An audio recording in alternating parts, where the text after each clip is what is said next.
Hi there. Welcome to Neuro Metal Guitar. My name is Justin. I'm a music teacher. I've been a music teacher at a school not too far from my home for quite a few years now. My goal with this channel is to really create lessons that are aimed at people that have brains that work a little bit differently or people that think a little bit differently, right? Including neurodivergent people. So I've had the privilege of working with a lot of neurodivergent students through the years as well. And, like being neurodivergent, my brain works a little bit differently as well. Um, and there's certain things to keep in mind when you're a neurodivergent person trying to learn guitar, right? Or any instrument for that matter. A lot of us, we usually have a little bit different of a way of learning, right? Compared to a neurotypical person. So, we'll keep all that in mind. And this is just gonna really, my goal is to just keep all of this as simple as possible. Like I feel like there's no point in overcomplicating things. You can overcomplicate learning guitar and learning music really easily, to be honest. So we're gonna do a lot of pattern-based type things. And a lot of using our ear to play, honestly. A lot of neurodivergent people have really great just hearing and really great, by that I mean really great hearing for music. And that can be a lot of things like pitch recognition or a lot of different things. But anyway, we'll get into that later. I'm going to go ahead and start this. I want to keep this relatively short and easy to follow. Let's go ahead and get into something heavy. So we're going to learn some metal stuff. That'll be the primary focus of this channel, metal and rock. That's kind of my main focus ultimately, even though I do love and play a lot of other styles of music. As you can see, I've got the Beatles poster in the back, right? But anyway, so let's learn this riff. This is going to be a really sort of beginner focused, really quick lesson just to get you playing something, to work on some techniques that you're going to be able to apply to really almost any other metal song that you'll learn as well. So that's the idea here. So even the work that you put in, or I hate to even call it work, it should be fun. The fun you have playing this riff, right, will really apply to a lot of other things. So let's go ahead and get into it. A lot of people, most people use a pick when they're playing metal, right? I like to hold my pick like this if you're a beginner, nobody's ever showed you. A lot of books say to do this sort of thing. I think there's a lot of benefit in holding it like this. This is something my guitar teacher taught me, and I'm glad he did. It helps a lot. So you can hold your pick like this. It's almost like you just put your thumb and your index finger together and then just put your pick there, just right in the middle, and you got the point. So you turn your pick just at a slight angle. It's best to not really have it totally flat. Turn it at like a 45-degree angle.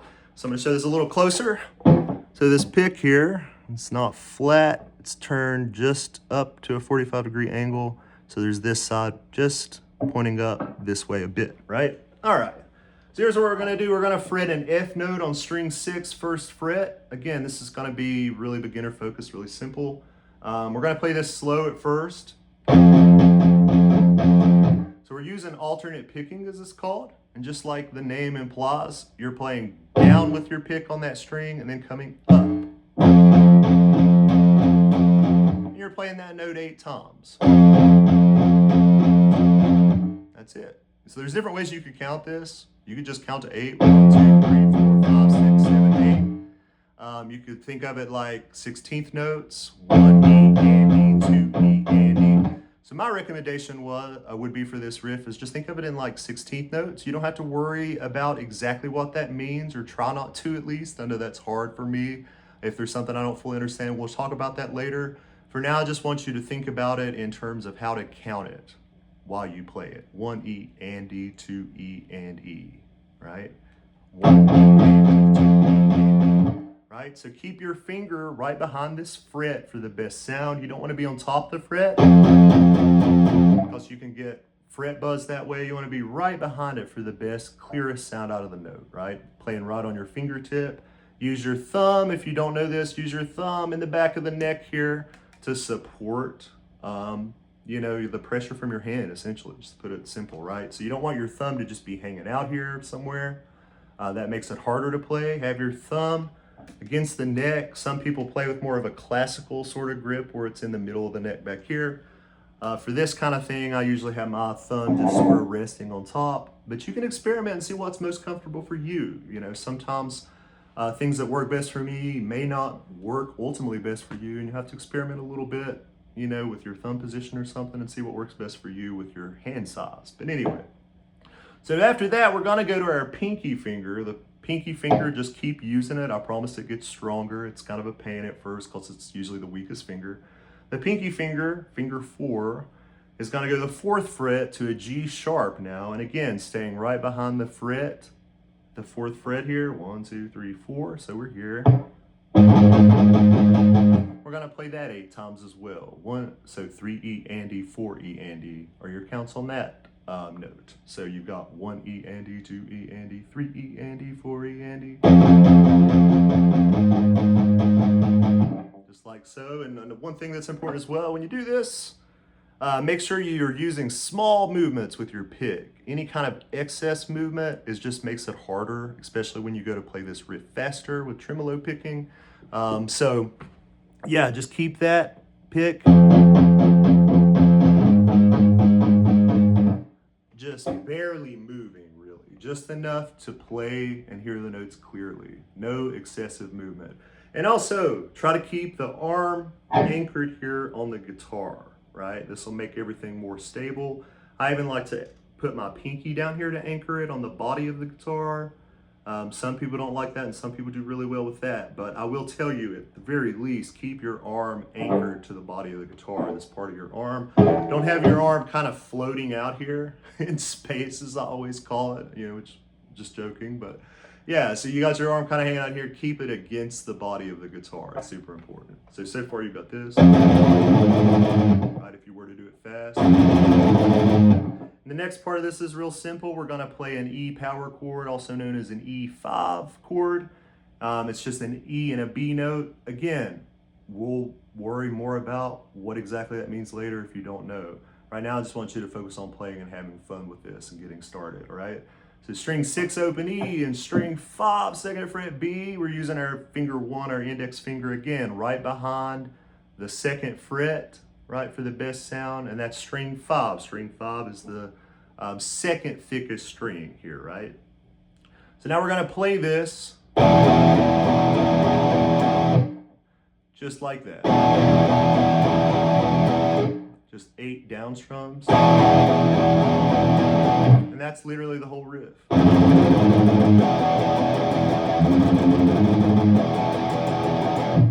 So do this slow at first. Take your time. You want to get the technique right as much as possible. And just think of this in the terms of a pattern, right? A lot of us are really good at pattern recognition, right? So use that to your advantage with guitar. Think of guitar like a grid, right? I will keep showing you what the notes are and things as we go along, because that's important to know. But if you want to just start playing right away and just kind of learning how the guitar works, something that helped me out a lot is just think of it like a grid. Like all of this is just one big grid, and it's full of a lot of different patterns you can use to play different things. Really, to put it simply, that's pretty much sums it up, right? To, you know, if you were to put this the simplest way possible. But anyway, so play this riff really slow. Try not to speed up or slow down. Just keep it real steady.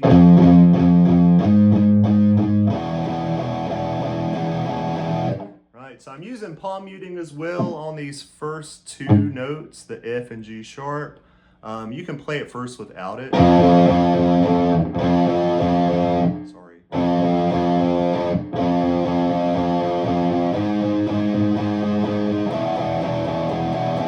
Let's play it like that. And then if you want to take this to the next level, add the palm muting in just on the F and G sharp. In other words, just on the 1st and 4th fret notes. Right? And palm muting, if you don't know, I'm using just this sort of side of my palm, right? More or less. And I'm just putting it, letting it rest here on the strings near the bridge. And that gives you that palm muted sound, right? The kind of chug sound, right? As a lot of us refer to it. Yeah, and you don't want too much Ideally, you want it to be usually somewhere closer to the bridge. The further you move it away from the bridge towards this way, you start to get too much and it just sounds clicky, right? It's just like click, click, click. You don't even hear the note anymore. That's not what you want, right? You want just a little bit, and you're not putting any pressure on the strings either, all right? You're just letting your hand rest, and that's it. So you can play this alternate picking on these two notes.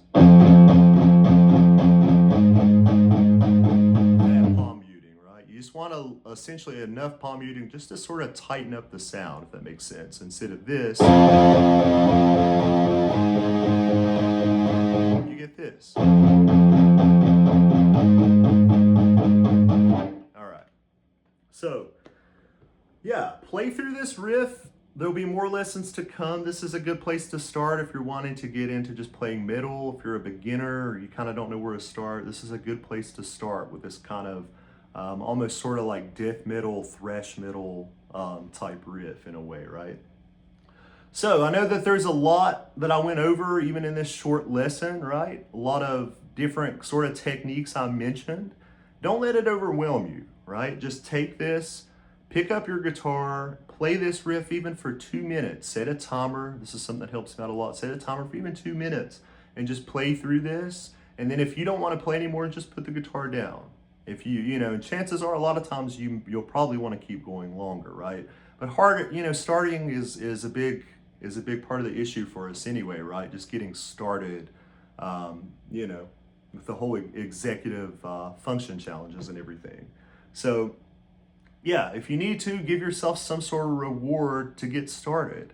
You know, if that's like a piece of chocolate or, I don't know, your favorite beverage, whatever that may be, Gatorade or whatever, Sprite Zero, something I like a lot. Grab that as kind of a reward for picking up the guitar. Whatever, you need to do to just get started, right? That's always one of the biggest things, one of the hardest things for a lot of us. So, yes, start with this, play through this. Don't get super overwhelmed focusing on every technique that I mentioned. Mostly focus on playing this, keeping it nice and steady, and just trying to make it sound good. The idea is you just want to start playing, maybe focus on one technique even, one riff, keep it super simple. Don't overwhelm yourself. And then we can start adding in more of some of the other techniques that I mentioned in this. That makes sense. So for now, focus on that alternate picking with this hand, right? Small movements. And just playing the right notes with the right rhythm, right?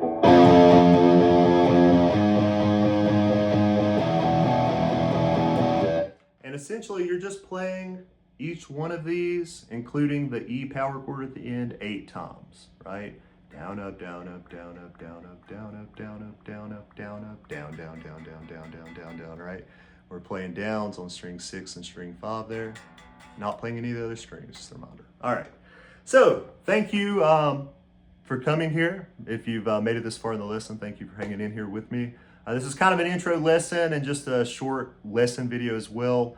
A lot of my lessons videos coming up will be a bit shorter, and just be me getting right into business, teaching you how to play metal and rock and get started with that. We'll also have some advanced lessons coming as well if you're somebody who's been playing for a long time and already, has a lot of already has a good concept of all this kind of stuff. But anyway, thank you so much for visiting, and I hope to see you soon. Take care.